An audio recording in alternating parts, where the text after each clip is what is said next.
I am now joined by an absolute flamethrower in the class of 2024, Auburn signee Clinton Harris out of Georgia's Brookwood High School. Clinton, man, good to have you. Appreciate the time. Thank you for having me. It's amazing to be here. So let's dial it back to signing day a few weeks ago, you putting pen to paper to head to Auburn. What was that moment like for you? And maybe what kind of reflection came with it in terms of that dream being realized? It was honestly an amazing experience. It's been a work in progress over the past couple of years. I mean, I've really been working towards it, and it just feels like everything that's been leading up to this point is finally like falling into place. And so it was really amazing to have that opportunity. So you committed to the Tigers in August. What was the recruitment process like for you? And when did you ultimately feel like the Plains was going to be the right destination?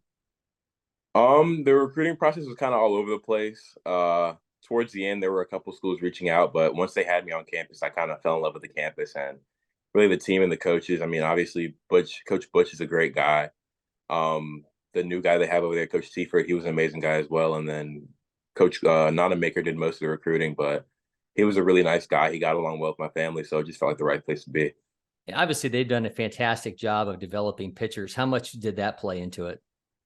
That was definitely something that I noticed, like off the bat, talking to the coaches. They seemed very experienced, and then kind of seemed like what they're putting into the program over the next couple of years. It was no doubt above a lot of other schools I went to. So let's talk about growth. You were one of Shooter Hunt's biggest noisemakers after the fall and stand as a top 25 player in Georgia in the class with the updated rankings. Where do you feel like you maybe made the biggest jump as a player over the last year? I feel like the consistency with it. I mean, obviously, everybody's going for that like number one spot. Everybody wants to be up there at number one, and like work comes with that. So I'm still working on certain things, but just staying consistent in the weight room, making sure I'm on top of throwing and mechanical stuff, but just staying on top of that kind of stuff made the biggest difference for me. I feel like all the pieces started falling in the right place over the summer, and that led So you to mentioned this fall. so you mentioned the work's not done. What's the next evolution for you then as a pitcher? Um, I definitely think there's like some mechanical things that I need to work on right now. There's a couple things that are being worked on, but obviously changeup is a big thing that I need to work on over the next couple of years. But that's been really the most pressing thing for me is the changeup. Other than that, everything is looking pretty good.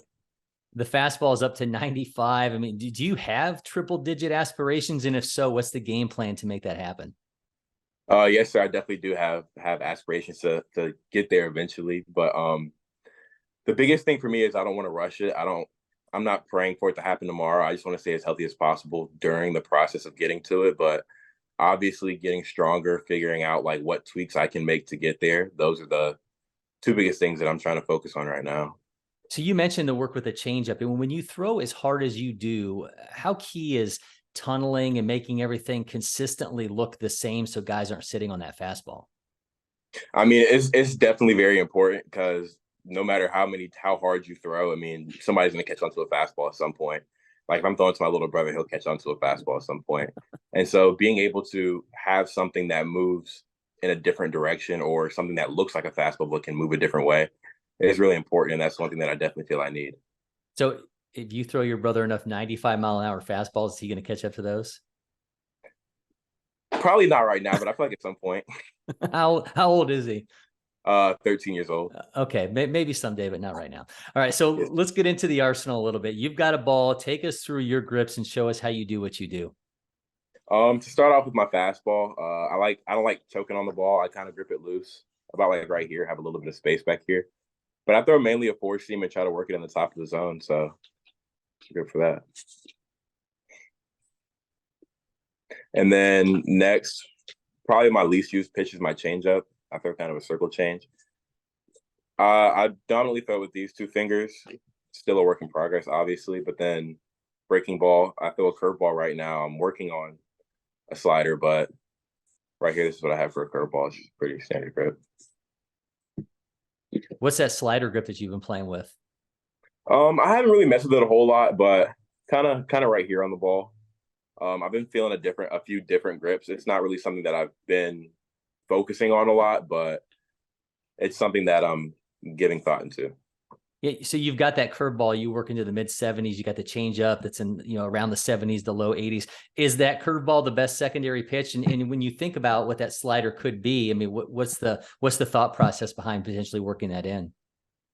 Um, I definitely feel like right now my curveball is my best secondary pitch, but I feel like with my arm angle, a slider would mix in really well. And so that's one thing that I've definitely been considering, but I kind of want to have a little bit more feel for my curveball before I try to move on and learn another pitch. So I feel like a slider would work in really well, but right now the curveball it still needs a little bit more work.